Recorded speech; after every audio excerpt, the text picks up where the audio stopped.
আজ দেখো আমরা নিয়ে এসেছি ইংলিশের কিছু পিওয়াইকিউ সিরিজ, যেগুলি এসএসসি জিডি কিংবা সিপিও কিংবা পিএসসি রিলেটেড যে এক্সামগুলি হয় এবং টিসিএস প্যাটার্নের। আর এক্সপ্লানেশনগুলো অলওয়েজ যেমন আমি করি, আমি আমার মন থেকে সেগুলো আমি তোমাকে এক্সপ্লেন করব, তাই খুব ভালো করে তোমাকে শুনতে হবে। আর সাবস্ক্রাইব করে দিও আমাদের চ্যানেল, যাতে আমরা আরো ভালো ভালো নতুন নতুন কন্টেন্ট এবং নতুন টিচার্স অ্যাড করতে পারি প্রয়োজন পড়লে। এবং তোমাদের রিকোয়েস্ট, আর তোমাদের কোনো ডাউট থাকলে আমাদের কমেন্ট বক্সে সেটি জানাবে। চলো দেখো, first question, identify the segment in the sentence which contains a grammatical error. If there is no error, select no error. কোনো গ্রামাটিক্যাল এরর রয়েছে কিনা সেটা আইডেন্টিফাই করতে হবে। দেখো বলেছে, every Saturday your mother prepares a pudding, isn't she. দেখো এটা কি একটা কোয়েশ্চেন ট্যাগ, আমরা পড়েছি তো question tag, right? Tag question মানে যদি সেন্টেন্সটা পজিটিভ থাকে, যদি সেন্টেন্সটা হ্যাঁ বাচক থাকে, তাহলে কোয়েশ্চেনটাকে আমাদের নেগেটিভে কোয়েশ্চেন ট্যাগ বা কোয়েশ্চেনটা করতে হবে, রাইট? এটাই আমরা শিখেছি। এখানে দেখো, ইজ নট সি, তাহলে সে করেনি কি? আর দেখো কোনো কিছু করা, এবং এখানে দেখো রয়েছে সি, হি, সি, ইট, যেগুলো থার্ড পারসন সিঙ্গুলার নাম্বার। হি, সি, ইট, এই যে থার্ড পারসন সিঙ্গুলার নাম্বার, এদের সাথে আমরা কি জানি, ভার্বের এস বা ইএস যোগ হয়, রাইট? তাহলে এখানে স্যার ইজ নট সি, এটা কি মানাবে? কারণ মা তো প্রিপেয়ার করছে, কোনো কিছু করছে। তাহলে ইজ নট মানে ইজ, হয়, এরকম কোনো ভার্ব আমরা ইউজ করতে পারি না? পারি না। তাহলে কি ইউজ করতে হবে আমাদের? তাহলে আমাদের করতে হবে এটা ডাজন্ট সি। ডাজন্ট সি করছে নাকি? আচ্ছা, এই নট আমাদের লাগাতে হচ্ছে কেন? কারণ এখানে আমাদের দেখো পজিটিভ সেন্টেন্স একটা দিয়েছে, সেজন্য আমরা নেগেটিভে আমাদের কোয়েশ্চেন ট্যাগ করতে হয়। যদি তোমরা রিকোয়েস্ট করো, আমি এই কোয়েশ্চেন ট্যাগের উপর ডিটেল ক্লাসও আনতে পারি। তোমাদের কোয়েশ্চেন ট্যাগ জিনিসটা কি, বেসিক কনসেপ্ট, খুব ইজি। ইংলিশের সব থেকে ইজি হচ্ছে এই কোয়েশ্চেন ট্যাগ, খুব ইজি কোয়েশ্চেন। এবং প্রথম দিকে কিছু কোয়েশ্চেন তোমরা কোয়েশ্চেন ট্যাগের উপর পাবে। আর দেখতেই পাচ্ছ এসএসসি সিজিএল টায়ার 2 তে এই এক্সামটা, এই কোয়েশ্চেনটা এসেছিল 2022 সি 2। নেক্সট দেখো, আবার একটা কোয়েশ্চেন ট্যাগ। দেখো, your eldest sister lives in a big city, একটা বড় শহরে তোমার এল্ডেস্ট সিস্টার যে সে থাকে। তাহলে ডাজ সি, দেখো এই সেন্টেন্সটা কি সেন্টেন্স, আগেই তোমাদের বললাম কি সেন্টেন্স। এটা একটা পজিটিভ সেন্টেন্স, কোনো নেগেটিভ ওয়ার্ড নেই এখানে, রাইট? সবসময় পজিটিভ মানে মাইন্ডে রয়েছে সেন্টেন্সটা। তাহলে দেখো আমাদের এখানেও পজিটিভ করা আছে নাকি, ডাজ সি। তাহলে এটা কি করতে হবে আমাদের? Simple, doesn't she. কারণ আমরা শিখলাম যদি এখানে পজিটিভ থাকে আমাদের কোয়েশ্চেন ট্যাগ নেগেটিভ হবে, যদি এখানে নেগেটিভ থাকে আমাদের কোয়েশ্চেন ট্যাগ পজিটিভ হবে। তাহলে এটা একটা পজিটিভ সেন্টেন্স, তাহলে আমাদের কোয়েশ্চেন ট্যাগটা নেগেটিভ লাগাতে হবে। তাহলে ভুল কোনটা রয়েছে? এটা ভুল, রাইট? নেক্সট দেখি। দেখো বলেছে, there will probably be a lot of fish in their nets. Will there, হয়তো তাদের নেটে না অনেক মাছ লেগেছে। তাহলে লেগেছে কি? তাহলে আবার দেখো সেন্টেন্সটা কি, একটা পজিটিভ সেন্টেন্স, রাইট? নেগেটিভ করতে হবে, কোনো নেগেটিভ নেই, কোনো নেগেটিভ এখানে নেই। তাহলে নেগেটিভ করার জন্য আমাদের কি করতে হবে? উইল এর নেগেটিভ কি হয়? ওয়ন্ট দেয়ার, ওয়ন্ট দেয়ার। খুব ভালো করে তোমরা লক্ষ্য করবে, সব কিন্তু প্রিভিয়াস ইয়ার কোয়েশ্চেন, রাইট? খুব ভালো করে জেনে এগুলো তোমরা রেডি করবে। এবং কোনো যদি তোমাদের কোয়েশ্চেন থাকে, এর ওপর কোনো ক্লাস আনতে হয়, আমাকে অবশ্যই কমেন্টে জানাবে। নেক্সট দেখো, গ্রামাটিক্যাল এরর, সেম কোয়েশ্চেনটা, কারণ শেষে দেখো জিজ্ঞাসা চিহ্ন রয়েছে, অ্যাম আই রয়েছে। তাহলে দেখি বাক্যটা পড়ি আমরা, I am suitably dressed for the occasion. Am I, আমি ওই অনুষ্ঠানটার জন্য ভালো ড্রেস পরেছিলাম, যে অনুষ্ঠানের জন্য শুট করছে, তাই তো মানানসই একটা dress.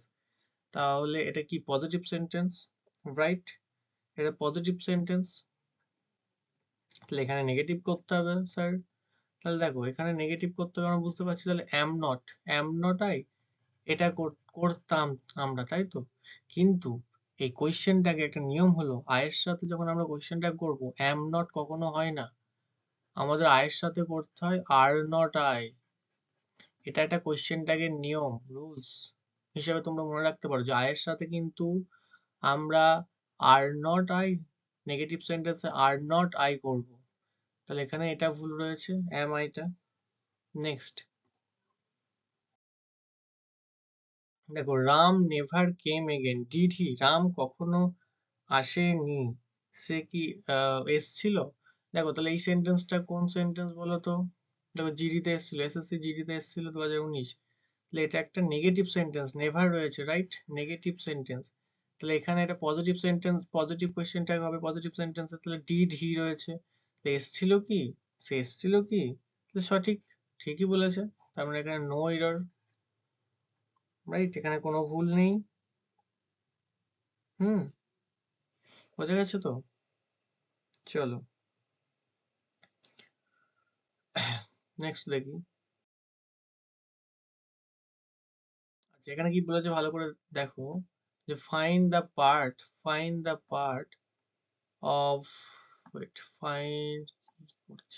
Find the part of the given sentence that has an error in it. If there is no error, choose no error. কোন ভুল আছে কি নাই সাদা অংশটার মধ্যে, এই সেন্টেন্সটার মধ্যে, সেটা আমাদের খুঁজে বের করতে হবে। এগুলো সাবজেক্ট ভার্ব এগ্রিমেন্টে আমরা যে করতে হয় আমরা জানি, সাবজেক্ট ভার্ব এগ্রিমেন্ট অনুযায়ী আমরা করব। তাহলে তাহলে দেখো,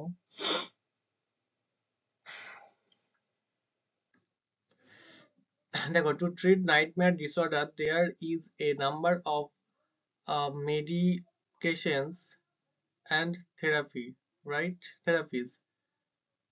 তাহলে দেখো, এখানে কি বলেছে, there is a number of medication and therapy. আচ্ছা, দেখো, এ নাম্বার অফ, আমরা যদি পরবর্তীকালে এ নাম্বার অফ, আমরা যদি পরবর্তীকালে সাবজেক্ট বা এগ্রিমেন্টের ডিটেলস ক্লাস করি, তখন আমরা এগুলো শিখবো। দেখো, এ নাম্বার অফ এর সাথে, এ নাম্বার অফ এর সাথে সবসময় প্লুরাল ভার্ব হয় এবং দা নাম্বার অফ এর সাথে, দা নাম্বার অফ যদি থাকে, দেখো একই রকম শুনতে লাগছে না, কিন্তু এটা কিন্তু বিপরীত, সিঙ্গুলার ভার্ব হয়। তাহলে এখানে কি রয়েছে, এ নাম্বার অফ, তাহলে প্লুরাল ভার্ব ইজ কখনো কি হবে, ইজ কি হবে? না, ইজ প্লুরাল ভার্ব নয়, সিঙ্গুলার ভার্ব। তাহলে এখানে আমাদের আর করতে হবে। এমটিএস পরীক্ষায় এসেছিল 2023-এ, বোঝা গেছে? এটা সাবজেক্ট ভার্ব এগ্রিমেন্টের একটা নিয়ম আমরা বলতে পারি। ঠিক আছে, চলো নেক্সট কোয়েশ্চেন দেখি আমরা তাহলে। দেখো,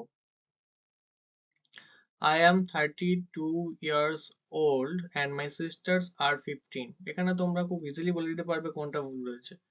I am 32 years old, ঠিক আছে, and my sister are 15, and my sister এবং আমার বোন আর প্লুরাল ভার্ব, আমার বোনের সাথে একটা তো third person singular number, my sister third person singular number, right. তাহলে তার সাথে কি হবে, সিঙ্গুলার ভার্ব। তার মানে কি হবে, তার সাথে একটা ইজ হবে, সঠিক উত্তর। তাহলে এটা কি হবে, my sister is।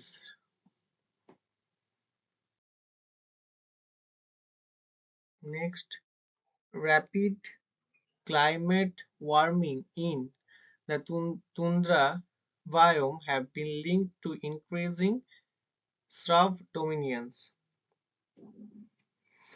আচ্ছা, দেখো, rapid climate warming in the tundra biome, tundra যে জলবায়ু অঞ্চল রয়েছে, তাহলে এটা তুন্দ্রা জলবায়ু অঞ্চল একটা কি third person singular number, right. তাহলে আম, এর সাথে কি ভার্ব হবে, থার্ড পারসন যে সিঙ্গুলার নাম্বার, তার সাথে সিঙ্গুলার ভার্ব হবে না, সিঙ্গুলার ভার্ব হবে না। সিঙ্গুলার ভার্ব হ্যাভ বিন কি, এটা তো প্লুরাল ভার্ব, তাহলে আমাদের কি করতে হবে এখানে has been for singular verb, তাহলে কি হবে দ্যাট তোমরা বয়ন। এগুলো তো ইজি, একদম বেসিক, যে তোমরা নিয়ম শিখেছো কোন পার্সনের সাথে সিঙ্গুলার ভার্ব এবং প্লুরাল ভার্ব, পার্সন, নাম্বার, এইগুলো আমরা যখন ছোটবেলায় ক্লাস 6-7 শিখেছি। এটা তখনকার কিছু বেসিক জিনিস, এটাও দেখো এমটিএস পরীক্ষায় এসেছিল।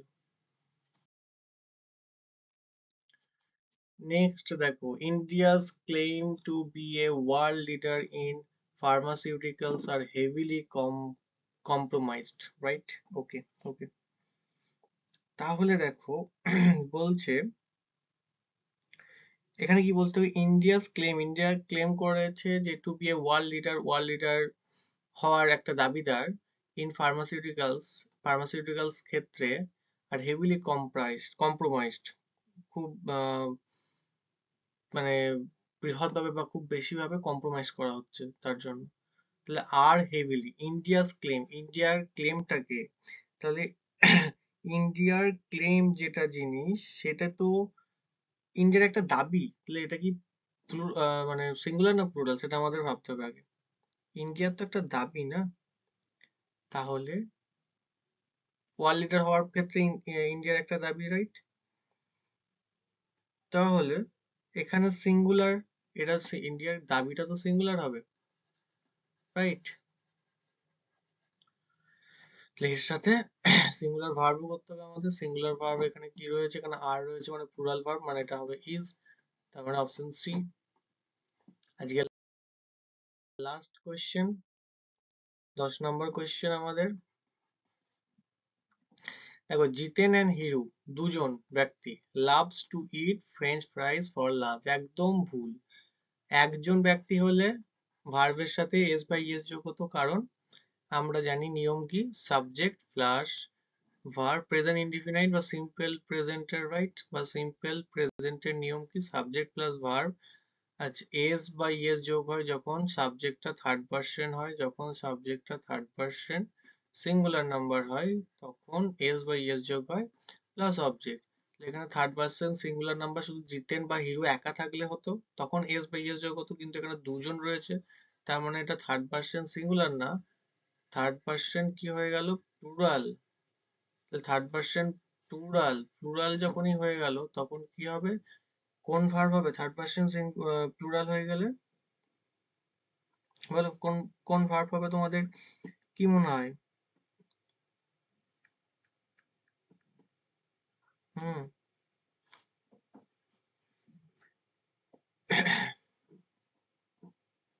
Plural verb, right? Plural verb, plural subject যদি সিঙ্গুলার সাবজেক্টে সিঙ্গুলার ভার্ব হয়, তাহলে প্লুরাল সাবজেক্টে প্লুরাল ভার্ব হবে। প্লুরাল ভার্ব মানে লাভস কখনো হবে, এটা তো সিঙ্গুলার ক্ষেত্রে ব্যবহার হয়, তাহলে কি হবে, লাভ হবে, লাভ, এস হবে না, লাভ, রাইট? তাহলে আজকে খুব বেসিক বেসিক কিছু জিনিস নিয়ে এসেছিলাম, 10টা নিয়ে এসেছি, কারণ এই এক্সপ্লেনেশনে একটু টাইম চলে যাবে, আর বেশি বড় ভিডিও হয়ে গেলে তোমরা তো আহ, দেখবে না। তো চলো, কেমন লাগলো ক্লাসটা জানাবে, এবং কোনো ডাউট থাকলে আমি বারবার বলছি, এবং কোনো ক্লাসের রিকোয়েস্ট থাকলে তোমরা কমেন্ট বক্সে আমাদের জানাও, আমরা সেই ক্লাস নিয়ে তোমাদের কাছে আসবো, কিন্তু একদম বেসিক কনসেপ্ট থেকে আমরা তোমাদের গাইড করতে রেডি আছি। চলো টাটা, আর সাবস্ক্রাইব করতে ভুলো না, এবং শেয়ার করে দিও, আমাদের এই এফোর্টটার একটু দাম দিও। এছাড়াও আমরা যাতে আরো অনেক টিচারকে অ্যাড করতে পারি তার উপায় আমাদের করে দিও। Thank you so much.